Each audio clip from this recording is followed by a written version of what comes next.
Ndakuramukije inshuti mukundwa uriko urakurikirana uno mwanya w'ijambo ry'Imana. Ndagwaye ikaze muri uno mwanya aho tugiye gusangira amajambo y'Imana yerekeye ubuzima bw'impwemu, na cyane cyane twibanda ku migenderanire ntabanduka yoranga ubuzima bw'uwizera, ubuzima bushimisha Imana. Tugomba dusome ijambo ry'Imana muri Luka igice cya 6 kuva ku murongo wa 12 gushika ku murongo wa 19. Niho hari amajambo tugomba twigireko kuri uwo murongo twavuganye. Yesu atoranya intumwa 12. Muri iyo minsi avayo aja mu misozi gusenga, akesha ijoro asenga Imana. Ijoro rikeye ahamagara abigishwa biwe, atoranyamwo 12 abita intumwa: Simoni uwo yise Petero, Andereya mwene nyina, Yakobo, Yohana, Filipo, Barutolomayo, Matayo, Toma, Yakobo mwene Arufayo, Simoni yitwa Zerote, Yuda mwene Yakobo na Yuda Iskariyota yabaye umuguranyi. Amanukana nabo ahagarara ahateze, kandi hariho ishengero rinini ry'abigishwa biwe, n'ishengero rinini ry'abantu bavuye Yudaya hose ni Yerusalemu no mu gihugu cyo muri Tiro ni Sidoni gihereranye n'ikiyaga kinini, baje kumwumva no gukizwa indwara zabo. Kandi n'abababazwa n'impwemu zihumanye barakizwa. Kandi ishengero ryose rigerageza kumukorako, kuko ubushobozi bwamuvamwo bukabakiza bose. Amen. Amajambo twaba tuvugane navuze yuko yerekeye ubuzima bw'impwemu bw'umukristo, na cyane cyane twibanga ku migenderanire yoba iri migenderanire to kwirengagiza ntabanduka. Mu gisagara kanaka habaye nyamugigima ikomeye cyane, maze iyo nyamugigima ituma abantu badashobora gutora aho ikintu kimwe cyari kiri. Ntibashobora kumenya iburaruko aho hari, ntibashobora kumenya imumanuko aho hari, ntibashobora kumenya aho ibibanza bimwe n'amazu amwe yarari. Barakoresha amakarata bari barakoresheje mu kubaka igisagara n'ibindi birabananira. Niho bahava bakoresha akuma k'ubuhinga kerekana uburaruko n'ubumanuko, uburengerazuba n'uburasirazuba. Ako konyine niho kabibukije y'uburaruko bwari buri, y'ubumanuko hari, y'uburasirazuba hari, n'uburengerazuba hari, kugira ngo bamenye iyo bari, kuko igisagara cyari ahantu hateze udashobora kubona uti iburaruko hari hehe. Niko bimeze no mu buzima bw'ishengero ry'Imana.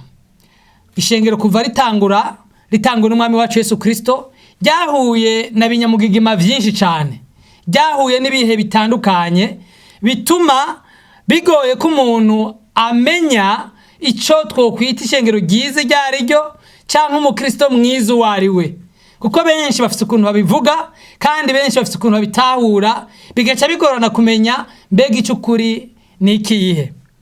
Ariko rero turafite akuma, icyo nogeranya n'aka kuma bakoresheje muri kino gisagara ko twereka iyo ibintu byari bitumbereye canke urufatiro rw'ukuri.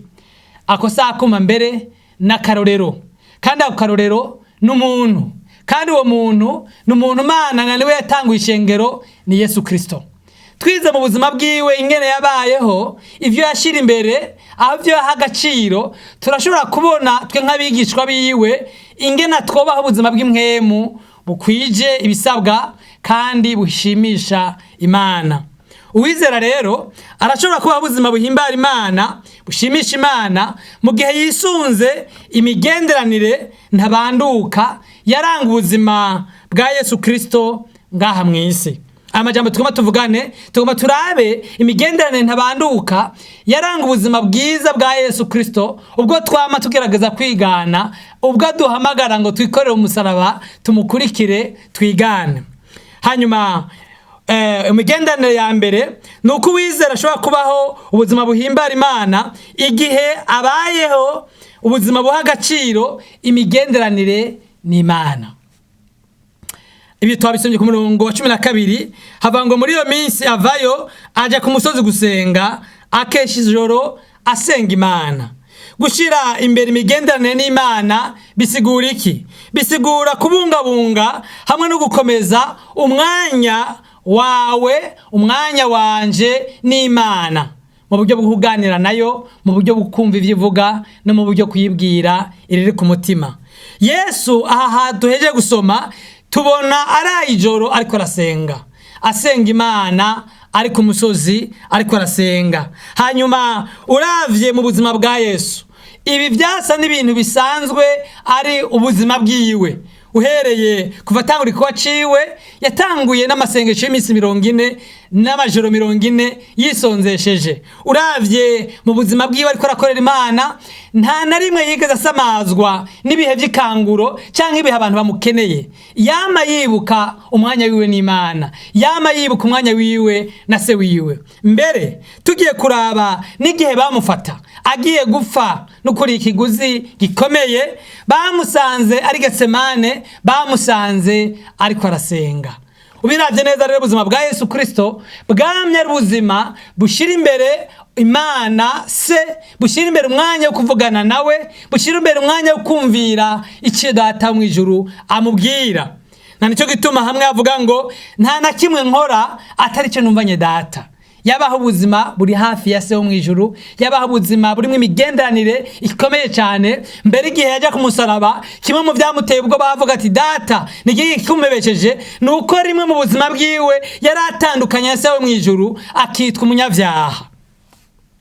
Washaka kwibaza uti none ko Yesu yasenga kandi yabana n'Imana se wo mu ijuru, ni kuki yabikora? Mbega yabikora kubera imitwaro imuremereye canke yabikora kubera ari ikintu gikenewe mu buzima bwiwe? Jambo ry'Imana ritwereka yuko yahoranye na se wiwe, yari yaje mu isi arungitswe na se wiwe. Kugumana na se no kuba mu migenderanire cyari ikintu gikenewe mu buzima bwiwe, cyari ikintu ntabanduka kigize ubuzima bwiwe. Niko n'ubucuti bwacu mu vy'ukuri bwari bukwiye kumera hamwe n'Imana. Ni kuki ubucuti n'Imana ari ntabanduka mu buzima bw'uwizera? Imana igihe yaturemye mu ishusho yayo kugira ngo tuyibere abagenzi. Tubona Imana yamigendera Adamu na Eva mu itongo rya Edeni. Mu ntumbero yari ifise Imana, ntiyagomba abasavyirema baja kure yayo bahuzwa nuko baje kwisaba kubw'ingorane bafise, ariko yagomba abagenzi basa nayo. Niko Bibiri ivuga ngo turemo umuntu asa natwe, kandi Bibiri twereka ko buri mugoroba yami bagendera. Sibo bayigendera mbere, niyo yabagendera kugira ngo baganire, bamarane umwanya bari kumwe nayo. Turabona yuko icyaha kimaze kuza, kimwe mu bintu umuntu yatakaje nuko yatandukanye n'Imana. Umusomye mu Itanguriro 3, ikintu cya nyuma Adamu na Eva bamaze gukora, basohowe mu itongo, haza umumarayika akingira itongo ntibazosubire kwinjira mu itongo. Ariko rero Bibiri twereka yuko Kristo wacu ari we Adamu wa kabiri amaze kuza, yazanye isezerano rishasha, bituma yuko bimwe twari twaratakaje mu isezerano rya kera kubera icyaha twongera kubihabwa. Ico naco ni giki? N'ubucuti bwacu n'Imana. Rero uwizera wese ikintu ca mbere yunguka akiri ngaha mw'isi kandi azokwamara ibihe bidashira ni imigenderanire n'Imana yiwe, n'ubucuti bwiwe n'Imana. Bibiri tubwira yuko abamwakiriye bose yabahaye gucika abana b'Imana, ni ukuvuga twahindutse inshuti z'Imana, dufise uburenganzira bwo kwegera Imana mu gusoma ijambo ry'Imana, mu masengesho, mu mwanya wo guhwekera imbere y'Imana, twumviriza ikivugana natwe. Tumukundu kurankurikira, uyu mugenderanire n'Imana irakomeye cyane mu buzima bw'uwizera. Uwizera adafise ubucuti bukomeye n'Imana, atumva icyo Imana ivugana nawe, ategera Imana, ataganira n'Imana biciye mu ijambo ryayo, biciye mu masengesho, biciye mu mwanya w'uhwekera no kumviriza icyo Imana ivugana nawe, acaba umuntu yirongora, agenda nk'uko yiyumvire nawe umuvyeyi afise abana atigera avugana nabo, atigera no kumanya kuvugana nabo. Iyo bamubonye baca birukanga bagakora udukorwa aho kwegera ngo baganire. Uwo muvyeyi yogira umubabaro munini cyane, uko icyo umuvyeyi apfana n'umwana si bikorwa. uko niko kenshi twifata nk'abizera, aho twiyumviriye Imana twibaza ngo igomba ibikorwa tuyikorera, ntitwibuke yuko icyambere igomba ni twebwe n'ubucuti bwayo natwe, nukumarana umwanya nayo. Nico gituma umunsi urizina tuzova muri no mubiri tukabana nayo. Nagomba ndakubaza inshuti mukundwa, twisuzume muri ano mbere y'ire jambo y'ingingo ikomeye. Uwizera ashobora kuba ubuzima buhimbara Imana igihe ahaye agaciro imigendana yiwe n'Imana.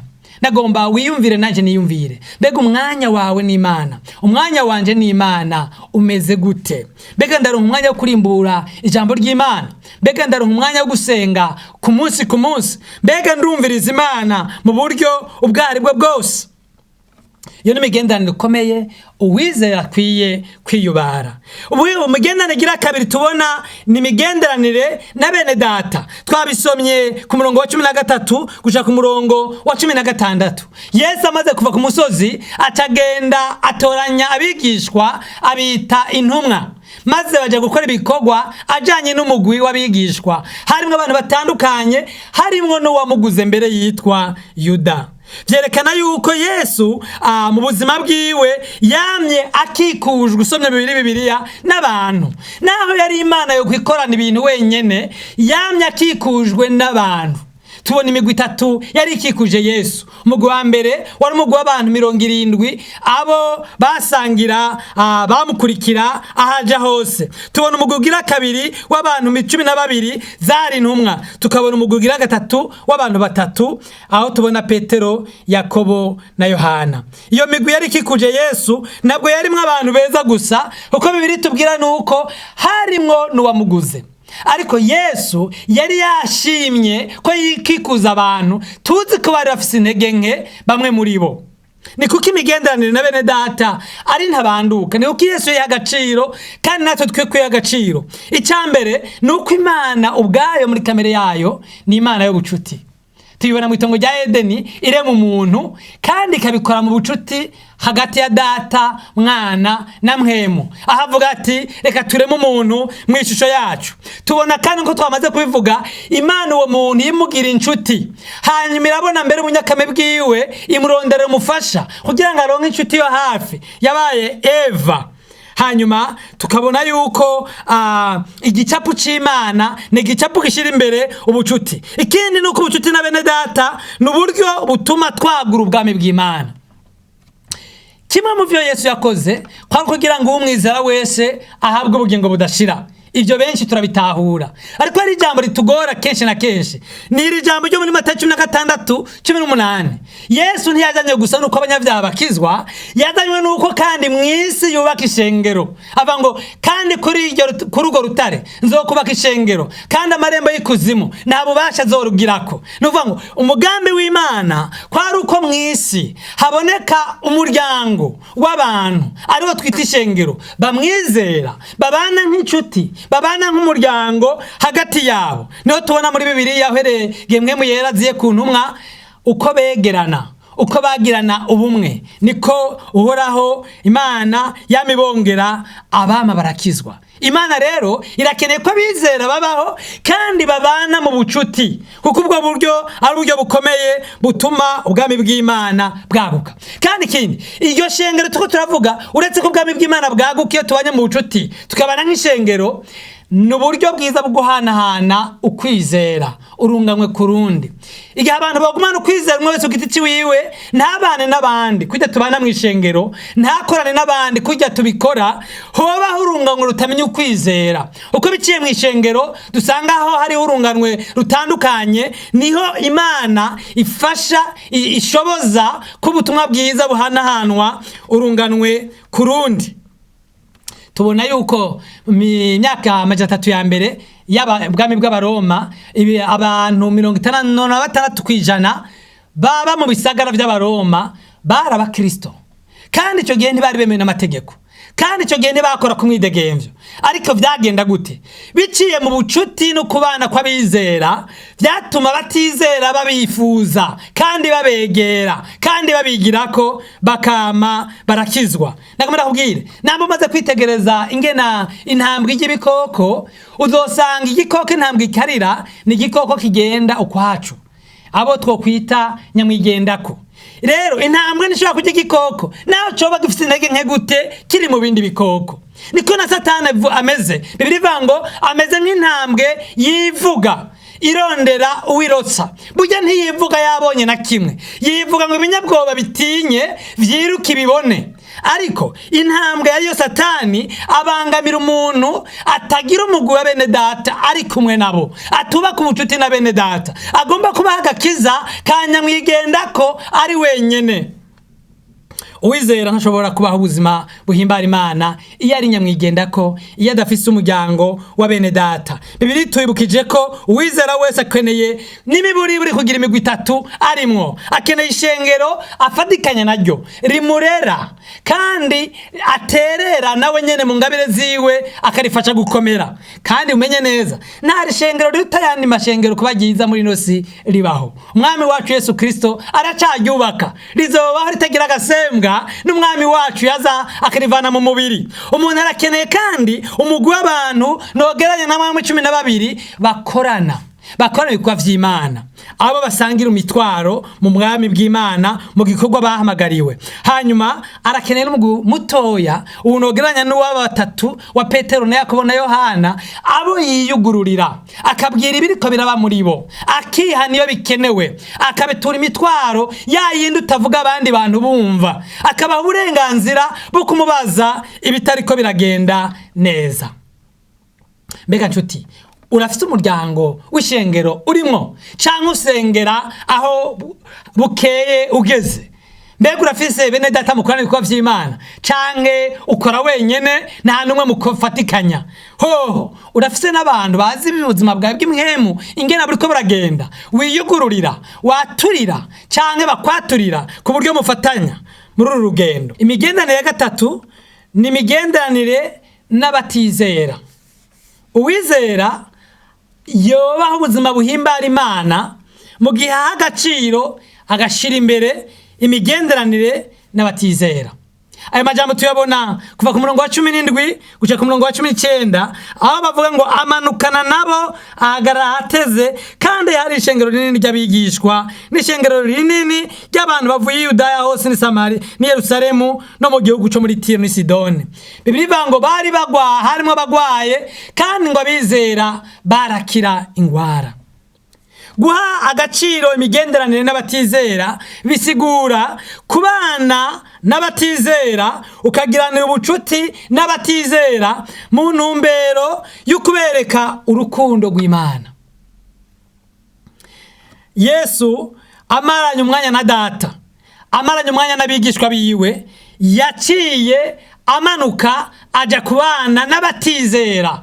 Bibiri ivuga ngo barabagwayi n'ishengero rinini ryiyongeye ku ntumwa ryari rimurindiriye. Mu buzima bwiwe tubona yabanye n'abantu bizera, ariko aha mwanya batizera.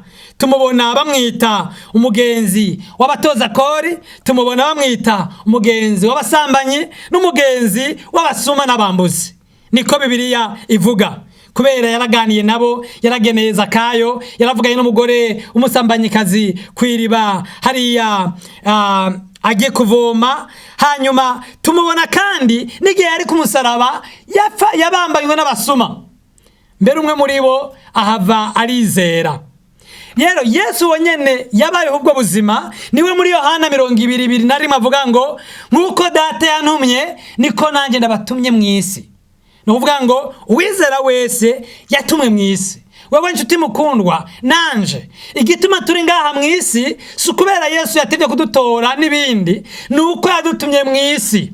Yadutumye hehe? Yadutumye mu muryango tuvukamwo, inshuti zacu, abo tuva hamwe, abo tusangiye amaraso n'ubucuti. Yadutumye mu babanyi hajya ubaye, naho wagiye kuhaba atantumbere y'ubutumwa bwiza wari wiyumviriye. Imana irifuza ko hajyuri hagaragara ubutumwa bwiza, abantu bamenya ko Imana ari Imana. Yadutumye ahandi twirirwa mu bakozi dukorana, hajya wirwa mu isoko, hajya wirwa mu biro, hajya wirwa mu ngendo z'akazi, bajya mugendana n'ab'Imana yadutumyeko. Ni kuki dutegerezwa kubaka ubucuti n'abatizera? Nuko nuko turi abajana butumwa, nuko twatumwe na Yesu mw'isi. Vyakozwe n'umuce 1:8 havuga ngo muzohabwa ubushobozi mwiyeraniye abazako, muzoba ivyabo navyo kunshingira intahe i Yerusalemu, i Yudaya, i Samariya no gushika ku mpera z'isi. Ni ukuvuga iki? Ni ukuvuga yuko biciye mu bucuti n'abatizera, abatizera barabona ihinduka ryabaye muri twebwe, bakabona wa mwanya tumarana n'Imana ingene uduhindura, bakabona bwa bucuti tugirana n'abizera ingene budasa n'ubwo bagirana nabo hagati yabo, bagatuma bifuza kumera nkatwe. Jambo ry'Imana rivuga ngo mugendane ubwenge mbere y'abanyamahanga, ingeso zanyu mugire ingeso nziza, mugura uburyo mubugwiza, imvugo yanyu ibe irunze umunyu. Bibiri duhamagara yuko uko tubayeho ngaha mw'isi, haba mu muryango iwacu, haba mu kibano, haba mu kazi aho dukora, dukwiye kubaho ubuzima turi vyete bisomeka. Mukozi w'Imana yitwa Ravi Zakariya ni umwe mu basiguzi dufise muri no runganwe b'abavyeyi b'imwemu basigurira abantu benshi ijambo ry'Imana. Yavuze ngo ubutumwa bibiri rimwe ubutumwa bwiza butanu. Ubutumwa bwa mbere ni Matayo, hanyuma Mariko, Luka na Yohana, ariko ngo bwa gatanu ni wewe na jewe. Mugitangaje rero, abantu imbere yuko basoma Matayo, Mariko, Luka na Yohana babanza gusoma jewe na wewe. Iyo rero batahimbawe, yatacabakozeko bariko barasoma ubuzima bwacu, birabatera kuzazanirwa bagiye gusoma Bibiliya. No kuvuga yuko turi ivyabona byo gushingira intahe Yesu, kandi turi ivyabona mu buryo bw'ingeso zacu, mu buryo tubayeho, hanyuma bikatugura umuryango yo gusigura igituma twizeye n'ingena tubayeho. Uku kuri ni ukuri kudasanzwe kuri mu ijambo ry'Imana. Umwe wese muri twebwe yarakwiye gusuzuma ingena abanye n'abatizera. Hariho benshi babwiwe kandi bigishijwe uko Bibiliya itavuga yuko bakwiye guhunga batizera, ntibabegere, ntibavugane nabo, ariko banyuranya n'ico Bibiliya ivuga, ayivuga ngo nkuko data yantumye niko nanjye nabatumye mw'isi. Ahandi akavuga ngo singusaba ngo bakure mw'isi ariko barinde wa mubi, muri mw'isi ariko ntimurabisi. Aba bantu bananirwa n'ijambo rivuga ngo gutandukanya icyo twita gufatikanya n'abatizera mu vyaha vyabo hamwe no kugira ubucuti n'abatizera. Kugira ubucuti n'abatizera nuvuga iki? Ni ukubana nabo tutafatikanya nabo, ahubwo tubereka urukundo rw'Imana, ahubwo tubitwararika, ahubwo tubereka ubudasa buri muri twebwe babona kandi batabona mw'isi. Ikibazo kuri wewe na jewe, mbega vy'ukuri nobanereka urukundo rw'Imana ababanyi banje?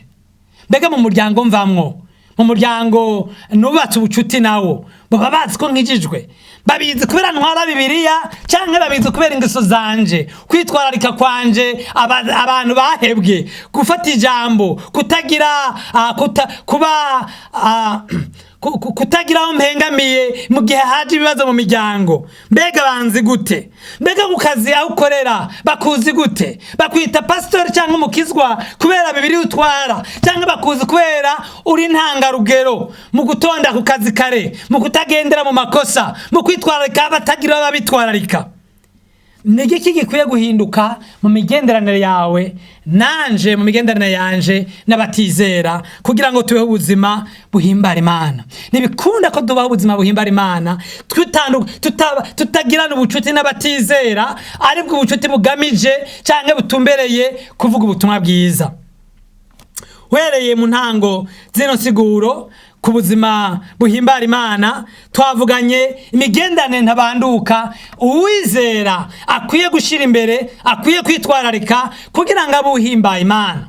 Twavuganye ku wizera kugira ngo ahimbare Imana akwiye guha agaciro imigenderanire na Data wo mwijuru, mu buryo bwo gusenga, mu buryo gusoma ijambo ry'Imana, mu buryo guhekera mu mwanya w'umwiherero nawe n'Imana, aho yumva icyo Imana ivugana nawe ikarongora ubuzima bwiwe. Uwizera kandi ahamagara kugira imigenderanire na bene data. Abo bene data twavuze ni bande? Ni ishengero abamwo, akaribera umugisha, rikabimera umugisha, kandi akibuka yuko atashengero riruta ayandi meza kuba ryiza ribaho. Shengero Yesu aracaryubaka, azogishikiriza ritagira agasembwa n'injebejebe, ariko aracaryubaka. Ukeneye kugira ishengero urimo, kandi si ishengero gusa, ukeneye kugira umugwi na bene data musangiye umutwaro, waba ugusenga, waba ugukora igikorwa c'Imana kanaka, musangiye ibikorwa. Kandi urakeneye, uwizera akeneye kugira ubucuti n'abatizera, kugira ngo abereke urukundo rw'Imana biciye mu kuntu abayeho, ukuntu Imana igaragara mu bwiwe bwiwe, ukuntu ingabire Imana yamuhaye yiyereke abatizera biciye muri we. Imana iriko yaduhamagara, mbega vy'ukuri mbayeho ubuzima bukwije igipimo, canke hariho imigenderanire nashize imbere kurusha iyindi? Mbega niyihe migenderanire ikomeye mu buzima bwanje? Niyihe migenderanire igwaye mu buzima bwanje? Mbega n'imigenderanire n'Imana? Mbega n'imigenderanire na bene data, canke n'imigenderanire n'abatizera? Imana iguhamagaye guhindura, gusaba inkomezi, kugendera mu buzima buhimbara Imana, mu kwitwararika iyi migenderanire uko tuyivuganye uko ari itatu. Imana iguhezagire inshuti mukundwa, uje kumva aya majambo. Imana igomba kuba ubuzima buyihimbara. Muri iyi minsi yaguhaye kuba mw'isi, ukwiye kwibaho mu buzima bwuzuye, bukwije igipimo, witwararika imigenderanire nayo, witwararika imigenderanire na bene data, witwararika imigenderanire n'abatizera biteze kumenya ubutumwa bwiza biciye muri wowe. Nagomba ndagusengere nawe wizere, kugira ngo Imana igushoboze kubaho muri buno buzima bukwije igipimo, buhimbara Imana. Data, ndagushimiye kubwo amajambo yawe uduhaye. Ndagushimiye ko Yesu ariwe karorero kacu, yabayeho ubuzima burimwo imigenderanire ntabanduka itatu, kandi tubona yuko ubwo buzima ari buduhamagarira kubamwo. Mana, aho vyatunaniye kwitwararika bene data, kwitwararika abatizera, mbere no kubaka imigenderanire nawe, utubabarire. Umwe wese Mwami akwizeye kubw'aya majambo, yizigiye ico uvuganye nawe, umushoboze, mwe mushoboze kubaho buno buzima buguhimbara bwami vyamwa. Urakoze kuri Imana yumva, urakoze kubikoze, mu izina rya Yesu Kristo, amen. Imana iguhezagire.